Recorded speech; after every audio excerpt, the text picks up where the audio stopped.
యేసు ప్రభువారు ఈ లోకంలో జన్మించటం వల్ల కలిగింది ఏంటంటే, లోకానికి మహా సంతోషకరమైన సువర్తమానం వచ్చింది.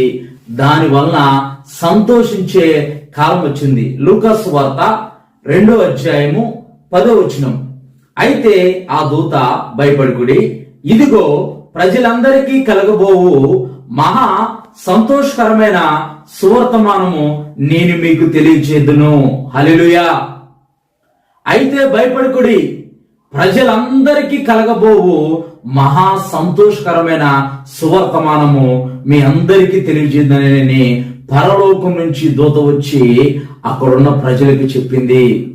ఈ సంతోషకరమైన సువర్తమానము ఈ లోకానికి రావడానికి ప్రధానమైన కారణం ఏంటంటే, లోకంలో ఉన్న పాపులందరి కొరకు యేసు ప్రభువారు ఈ లోకంలో జన్మించారు.